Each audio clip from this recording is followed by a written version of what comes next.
listening to Speaking with One Voice with Rodney Payne. If you have any comments, questions, concerns, topics you'd like discussed on the show, or if you'd like to be a guest on the show, please email us at rpayne@onevoiceinc.org. That's rpayne@onevoiceinc.org. You can also search for us on Acast, Google Play, SoundCloud, and iTunes. Just look for Speaking with One Voice. Now, here's your host, Rodney Payne. Hello and welcome to Speaking with One Voice. I am your host, the coach, Rodney Payne. So excited about being with you here again this week on Speaking with One Voice, the podcast where we add value to you and your leadership team each and every week. Thank you again. I really want to say this. Thank you so much for following us on all of our platforms, liking our podcast. We're continuing to expand our influence in this digital space, and it's all because of you. I'd like for you to help us to get the word out, continue to share this and rate us on the podcast app you're listening to, and also follow us on all of our social media. You can catch us at Rodney R. Payne, at Rodney R. Payne. That's on all of our social media platforms, and you can catch the YouTube version at Rodney R. Payne on YouTube.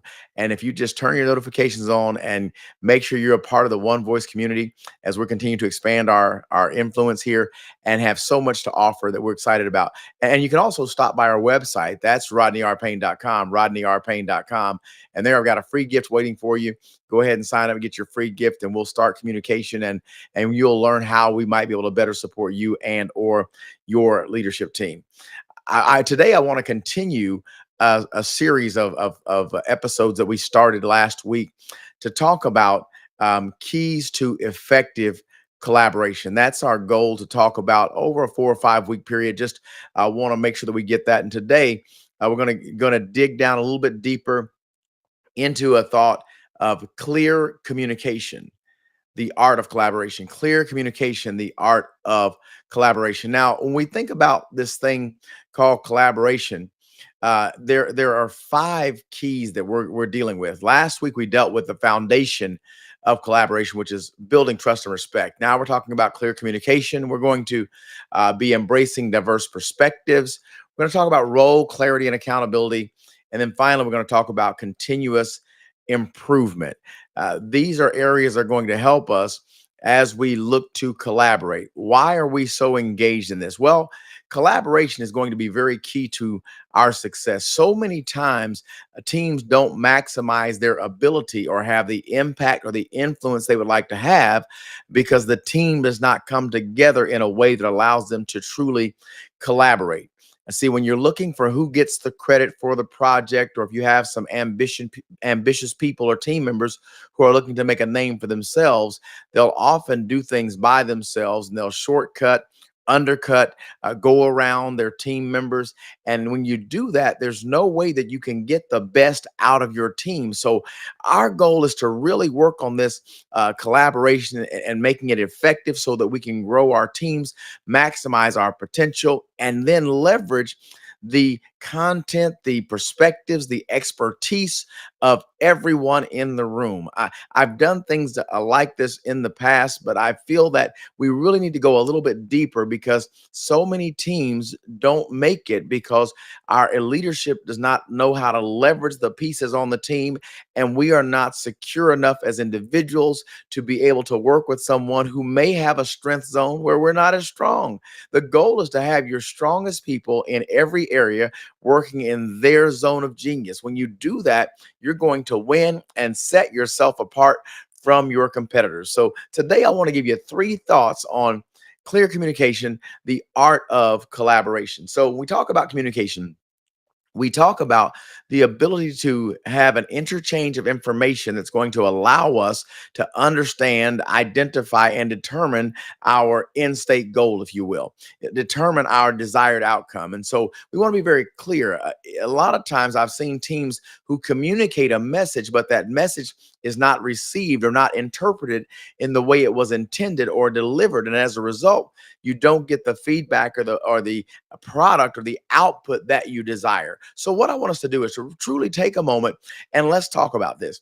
If we're going to have clear communication, we're going to start with the art, the process of active listening. Active listening, not reactive listening, not responsive listening, but active listening. If we talk about reactive listening, we listen to respond. Responsive listening is we listen to respond with our own defense or what we want to deliver. But when we talk about active listening, we're talking about right now being fully present on the scene, engaged in this process so that we have clear and good understanding regarding what we want our outcomes to be and what the message is that we are interacting about. So, when you think about active listening, I want you to think about learning some techniques that are going to help you to be fully present right now. Um, One is turn off electronic devices. Let's look at this. If you are on an electronic visual meeting, or you're on a phone meeting, or you're even in a face to face meeting in a coffee shop, I want you to learn to turn off your devices. Don't just silence them, but go to a do not disturb mode so that you're not multitasking. So many times you think you can be present fully in two places at the same time when you just can't do that. You're going to have someone to repeat something. You don't show them that you value what they're saying. You don't value their opinion. You don't value their time. When you have decided to have a calendar meeting that you've decided to give time on your calendar to, you have to respect your calendar and be present. I worked for a Fortune 500 company years ago, and one of our slogans was "Be here now." And this was when pagers and before texting and all that good stuff, but pagers were on the scene. Some cellular devices were coming on. We were having instant messaging and things of this nature. So there was a lot of things pulling you in multiple directions at one time. And since we were a customer facing business, the slogan "Be here now" meant wherever you are at that moment, be completely there. That just dial in, sit down, focus in, give your audience the full attention. If the meeting is worth having, it's worth giving your best. The only way we can have interaction in our communication and actively listen is to participate in the conversation. To participate in the conversation is going to allow us to get a better understanding. So the first technique I want to share with you really is going to be active listening. And why is it so important? Active listening is so important because when we listen from an active perspective, we better understand each other's perspectives, right? So if I listen to you and I engage fully in what you're saying to me, now I can help you to by responding, by interacting, by letting you know that I understand, or this is how I understand, and that gives us a chance to see if we're on the same page or not. And when I look at others' perspectives, what I'm trying to do is give you a way to do this. It's not the only way, but it's a way. And if we can clearly articulate and engage in discussion regarding what our goals are, what we want to happen here, what happens is we ultimately give ourselves room to understand how methods of communication, style of communication of the person I'm talking to. Now I can appreciate their varied experience from mine, their background, and how they got to where they're going. But I have to fully engage in the conversation. If you are deciding that everyone has to communicate like you've already lost the battle. If you've decided that the only way to communicate is your way to communicate, again, you've already lost the battle. You have to be willing to effectively interchange information with one another. And that comes by actively listening and appreciating perspectives. So as we go through this process, I want you to really be clear when you talk about collaborating. There's no way you can collaborate if you don't listen. There's no way you can really get the best out of it unless you actively listen. There are so many ways that you can do this. I believe, and again, a way, not the only way, but a way. I believe in actively taking notes. I can recall a conversation very well immediately after I've had it. As I move throughout my day and my week and have other conversations, I get less and less detailed. I'm fairly good at concepts. If you remind me, yes, we talked about that. But if I'm going to be fully engaged and actively listen, I've got to participate by getting me some notes and gaining clarity where I don't understand. One of the things that we don't do in active listening is we don't ask questions while we're listening. We just assume that we should know it if they said it. So we just act like we know it. We don't give any feedback, and then we go away not really knowing what they were meaning. So we were listening, but we really couldn't actively listen because we didn't understand. If we had only taken the time to ask a question, we could have gotten clarity. And that's all a part of your listening process. When we're looking to have clear communication, we want to collaborate and work together. We have to learn to actively listen. Listen, you're listening to Speaking with One Voice. I am your host, the coach, Rodney Payne. So glad to be with you again this week here on this episode called Clear Communication, the Art of Collaboration. We just finished talking about active listening. Let's move a little deeper here and let's talk about building in some feedback mechanisms. If we're honest, feedback is very difficult. It's difficult to give and it's difficult to receive unless it's positive, unless it's patronizing in some way. We have to be very careful that we understand when we say feedback, we mean something that's beneficial to our communication, to our collaboration, something that helps us to get better. And if we're going to be completely honest with ourselves, all feedback will not be positive in nature. It may lead to a positive outcome, but it may not be positive. It may not make you feel good. So you got to be really careful when you're talking about feedback mechanisms. So there's two things I really want us to dig in on here and get some understanding and clarity. The first, if you're going to look at your feedback mechanisms or how you feedback, the first thing is you have to deal with your environment. See, you have to ask yourself, is our environment here? Is it a safe place? Do we have open door policies that allow people, based on what we learned last week, to trust us that we can actually offer feedback? So if I'm not a safe place, if I have passive aggressive leadership, if I'm going to be singled out, if I'm going to be talked about negatively in front of the group, why would I want to work with someone? Why would I want to share feedback at my own peril? I have to learn that we have to learn as leaders that we have to create an environment where that's not the case. And so what we want to do is we want to, as leaders, we want to build in feedback as a part of your culture, not the exception.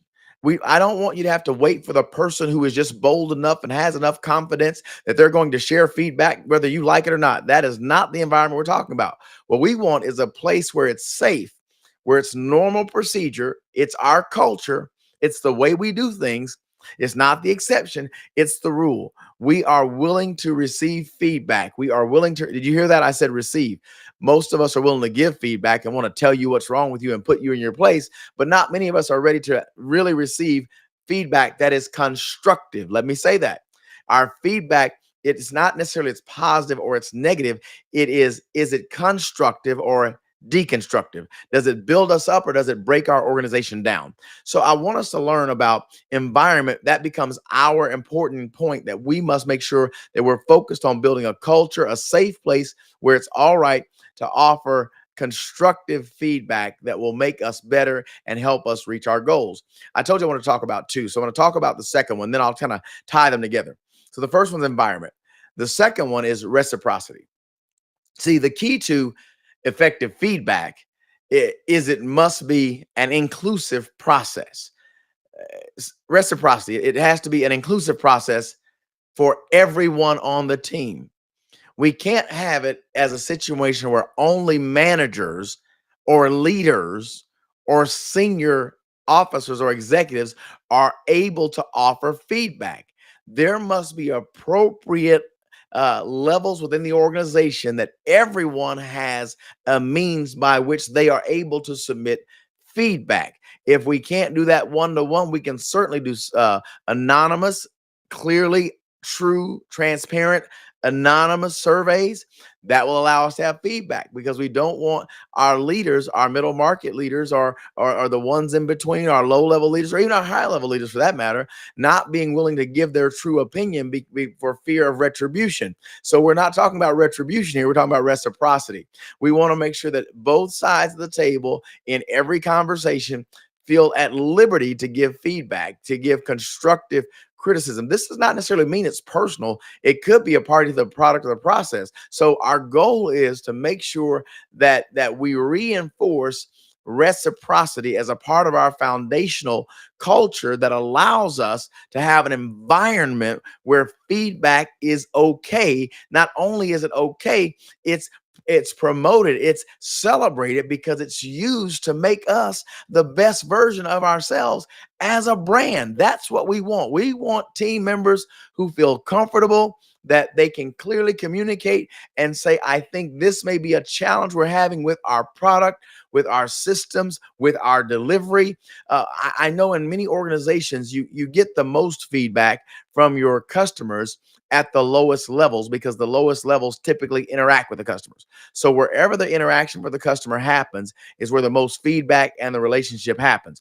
The challenge is oftentimes that feedback is kept at a lower level, or in some cases, if there's a higher level relationship manager, they keep that feedback and don't share it with the rest of the team. And so now many team members are communicating with this client in the blind. Well, when they've given us information at one level, we don't want to expand and make ourselves bigger than the brand. We want to share that and offer that feedback, that constructive criticism, that constructive feedback at every level, so that we can maximize the opportunity we have to serve our clients, to serve our business, and to serve our team members. So when we think about feedback mechanisms, it's got to be environment based, where it's the rule, not the exception, that feedback is a part of our culture, and it has to be reciprocal in that it doesn't matter the level. Anyone who's engaged in conversation, in dialogue, who is communicating, has the right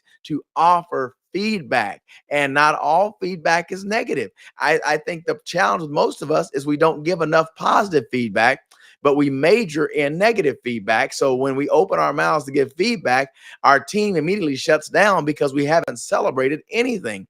One of the practices, and again, this is a way, not the only way, but one of the practices that I've adopted with my teams is I start every meeting, I mean every meeting, with celebrations. Why do I start my meetings with celebrations? Because I want to celebrate and give positive feedback to who's doing well and who's doing not, or what we're enjoying, and giving the people an opportunity to know me personally and for us to get on the same page and create a culture where sharing is a part of what we do. So I'm hoping that this is sinking in. We're talking about clear communication. We're talking about the art of collaboration. We're not an individual. We are a team, and we have to collaborate with internal partners, external partners, and we have to make sure that we have feedbacks, and active listening was the first one. So listen, let me get you one more real quickly, and then we'll get out of here. The last one I want to talk about is setting expectations. Now, really, our first two kind of led us to this. And so setting expectations. If I want feedback to be a part of my culture, what I'm saying is feedback, communication, clear communication, where we understand each other, it's a necessity. So collaboration requires that we have clear communication. It's not optional. We cannot collaborate if we cannot communicate. We must communicate in order to collaborate. We don't want to take collaboration as an independent silo operation, but rather as each individual being a part of a single part of a whole that is interdependent on each other part being effective. That means we have to make sure we communicate so that we can collaborate. So communication, remember I told you this, the interchange of information, not exchange, not send, receive, send, receive. Interchange means that we get on the same page by making sure the message is clear on both sides, and that both sides' needs are met in this process we call communication. And this is the foundation of successful brands. I use this often, but there are many brands that by their slogan, or by what they say when you have an encounter with them. You know it by this is not optional for them. They're going to use this phrase, and that's part of the culture, and that's clear understanding so that they can collaborate, so that everything that needs to happen in your experience happens, so that you can get the desired outcome of that particular brand. Your brand, my friend, is no different. You must make sure that all of your moving pieces, internal partnerships, external partnerships, clientele, there must be clear communication And that way we can truly collaborate. I like collaborative efforts. One of the things when as my daughters were in college, I told them that we're working together. So we're going to do everything we can to get you out of college, and we're going to get you through college debt free. And we've all got jobs. Now, you've got to, first of all, do your work before you do anything else. If you have any income and when we have some money for you, we're going to put that stuff together. We're going to work through it, and we're going to collaborate. And we found success. We found great success. But it's because we had very, very clear communication and understood that we got feedback. And so having two girls and they're 23 months apart, the interesting thing was that the older one we learned on, we practiced on. That's right. We didn't know what we were doing. We tried something with her. Well, when she got to a certain age in college and then her sister was coming behind her to go to college, she came to us and said, Mom, Dad, listen, what I'd like to tell you is that if it's possible, I think this is a better way to approach it with my sister because I did this and this was very difficult.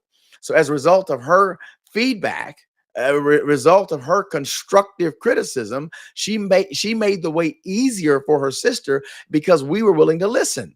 So what I'm saying is effective communication fosters collaboration and creates extreme efficiency within the brand. That's what we want, is efficiency and efficacy. We want to be right. We want to get it done. We want to get it right the first time, get it done quickly, and make sure that we're meeting the needs. And that's what happens when you have an organization that has clear communication. That's how you truly collaborate. Listen, I am so thankful that you joined us today, and I would love to hear your feedback. Check out our show notes, get our transcript, make sure you download that, and then why don't you send us some comments or some thoughts, some feedback on this collaboration process? Have a few more episodes that I'd like to talk about collaboration. What I'd like to do is collaborate with you. I'd like for you to send us some messaging that lets us know what you think about this and find out what are some of your successful ways that you collaborate, where you found to be some challenges, or perhaps something you'd like for us to address. Listen, as always, it is my pleasure to hang out with you. I am your host, the coach, Rodney Payne. Please make sure you're following us on all of our social media brands at Rodney R. Payne. That's where we want you to go. Make sure you're on our YouTube channel, subscribe, like, rate us. And that's the other thing. When you see our posts, we need you to like, as we continue to expand our footprint in this digital space. And we just are grateful to have the opportunity to add value to you and to your team. You have been listening to Speaking with One Voice. I am your host, the coach, Rodney Payne. Until next time, my friends, let's keep growing together. You've been listening to Speaking with One Voice. Please remember to follow Rodney Payne on Instagram, Facebook, and Twitter at Rodney R. Payne. We'd love to hear from you and get your feedback, so please feel free to leave us comments. And if you would, rate and subscribe to the podcast, we'd appreciate that as well. Don't forget to set up for notifications so you can get the latest updates and social media posts and get new podcasts when they're released. As always, use the hashtag Speaking with One Voice or simply SWOV on any of your social media posts. On behalf of Rodney Payne,